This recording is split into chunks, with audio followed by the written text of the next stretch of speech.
Hello and welcome to another episode of the AnxietyRX Podcast. I am your host, Dr. Russell Kennedy, and today I am going to talk in kind of a stream of consciousness way because I've been hearing a lot of things lately about allowing your thoughts, feeling your emotions, and a lot of it is cognitive. A lot of it is, okay, do I feel sad? Do I feel happy? Do I feel envious, jealous, whatever it is? And really what I try and get people to do is just not think about it at all, because as soon as you enter that cognitive realm, that realm of thinking, you kind of lose the emotion. And I think that's a lot of what happens with anxiety is that we have this alarm in our body and we have to figure it out. And the way we figure it out is we create worries. We create what ifs, warnings, worst case scenarios to make sense of this alarm feeling in our body. So we never really deal with the alarm feeling in our body. We never really sit with it long enough to metabolize it or change it, because as soon as we do that, we compulsively add thoughts to it. We have to figure it out. We have to figure out our emotions. And our emotions have been around a lot longer than our thoughts. And what we do, I believe, is that we try and figure out what our emotions mean. Now, there's nothing wrong with trying to figure out what your emotions mean. Where you run into problems is where you have to figure out what the emotions mean every single time you have an emotion, especially when it comes to alarm, especially when it comes to this old abuse, loss, abandonment, rejection, maturing too early, shame that I call alarms. When you have these, especially in your childhood, they ingrain into you in this body state I call alarm. And if we always go into our heads and try and figure out what the pain is coming from, try to figure out the emotion, we never actually deal with the emotion. We never actually let it metabolize. And I'm hearing a lot of that lately about people say, well, I get very curious about my emotion, which is great. I think that's great. But then there is this compulsive need after the curiosity to figure out what the emotion is. And I'll tell you, most of the times our emotions are not transparent to ourselves. We can have some idea. Like right now, I'm going through a fair amount of sadness because my mother is going through another bad phase, and she went through a bad phase 6 months ago, and I thought she may pass away, and I think she may pass away this time as well. So it's really difficult for me not to analyze my emotions, not to come out with some cognitive reason. Oh, you're feeling sad because you're going to miss your mom, or you're feeling anxious because you're worried how her death's going to go. And a lot of times I think it's just a feeling. It's just an emotion. And can I stay with it? And can we stay with emotion? I mean, that's really what metabolizes it. That's really what heals or allows us to heal or puts us in the ballpark of healing, is when we allow the emotion without the explanation, what I call sensation without explanation. Because if we can allow the sensation, if you can feel the alarm in your body, and just allow it to be there, and then just watch your mind, because your mind will compulsively try and tell you, oh, this is sadness, this is grief, whatever it is. Or what's worse, your mind will start making up worries and scary stories because your body feels scary or uncomfortable or weird. And what I'm trying to get people to do is just allow the feeling, just allow it to sit there. Now, you don't have to sit in pain for a long period of time. We can do this thing called pendulation, which is you go from this place of negativity, this alarm that you feel in your body. For me, it's in my solar plexus. You probably heard that me say that a number of times. Where's the alarm in your body? And then find another place in your body that's neutral or feels good.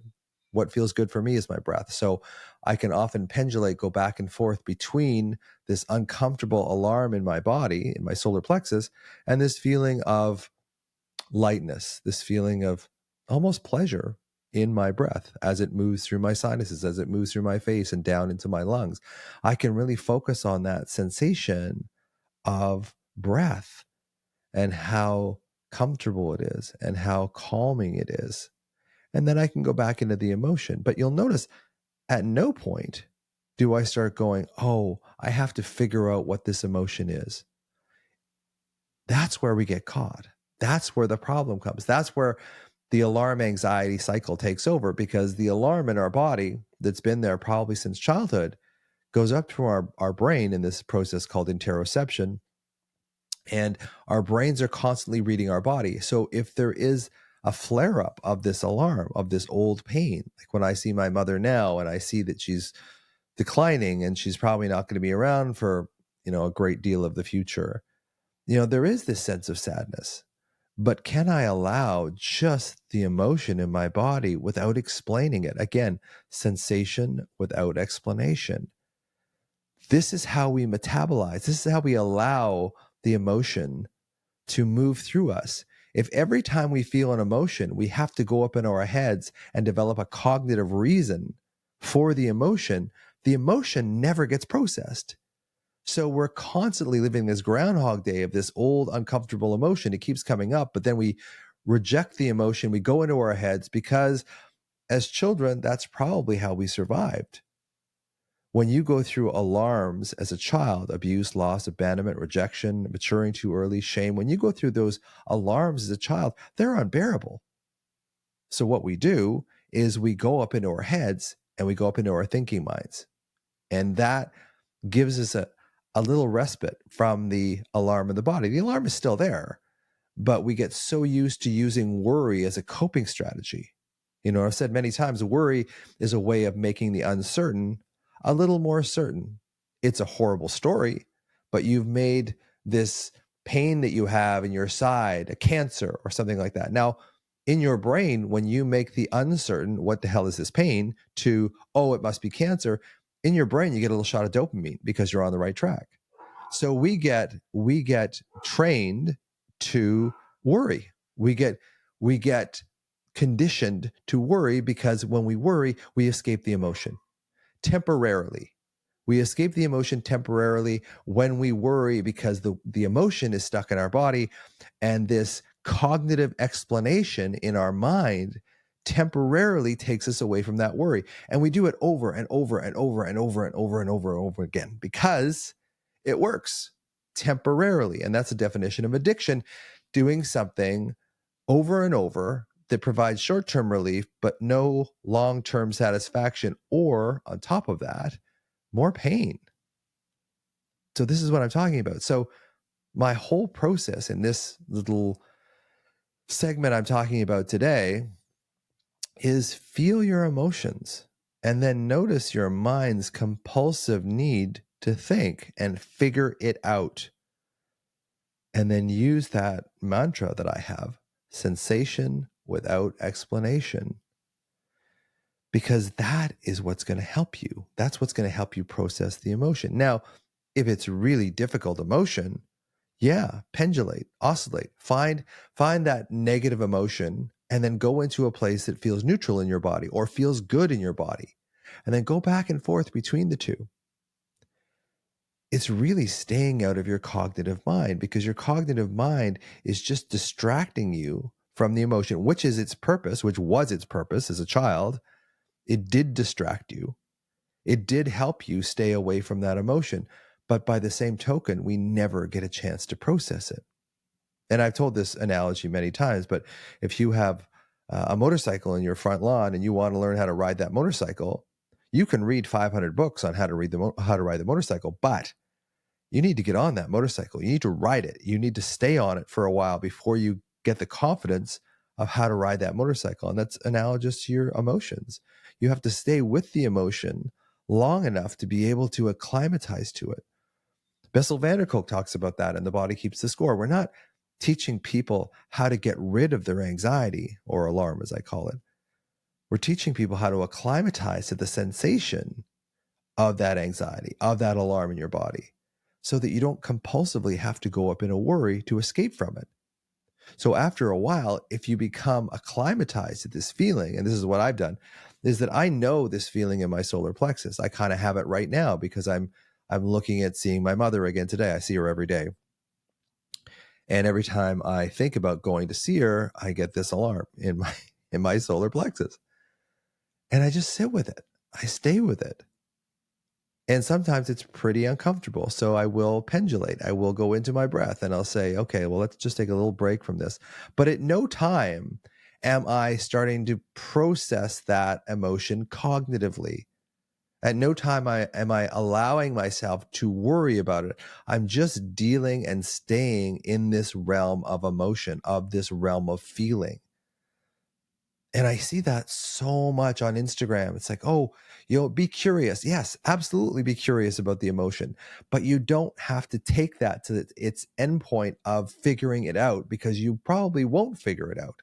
And the more you switch away from that emotion and go into your thinking, the less you actually have a handle and can metabolize that emotion so it can move through you. So it doesn't have to keep hitting the same wall every time and going up, shooting you up into your head.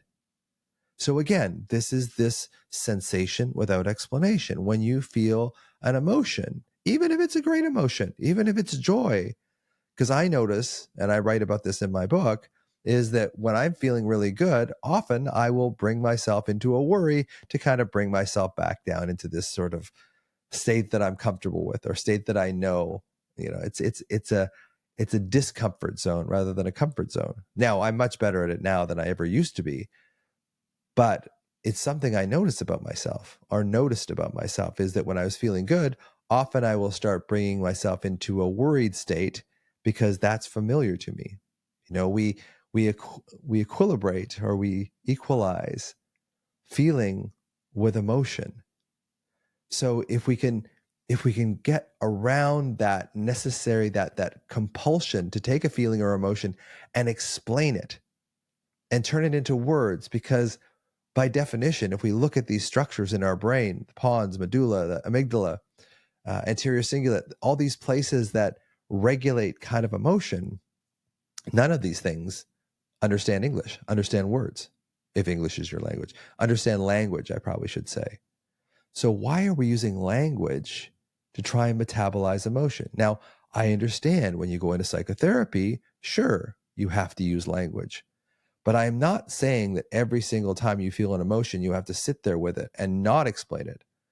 What I am saying is that every time you feel an emotion, you do not have to have a cognitive reason for it. This is exactly what I'm saying, is that when you feel an emotion, allow that emotion to stay there without adding explanation. Have the sensation without explanation, because then you start to process the underlying cause. Then you start acclimatizing to this emotion, this feeling, and realizing, hey, you know what? This is uncomfortable, but I can handle it. But if every single time you feel the emotion and you run up into your thoughts, you never deal with the emotion. You never process that alarm, and you'll always have that alarm and the anxiety that goes with it. So I'm really saying, allow yourself to be curious about your emotion. Absolutely. But don't allow yourself to always add thoughts to it.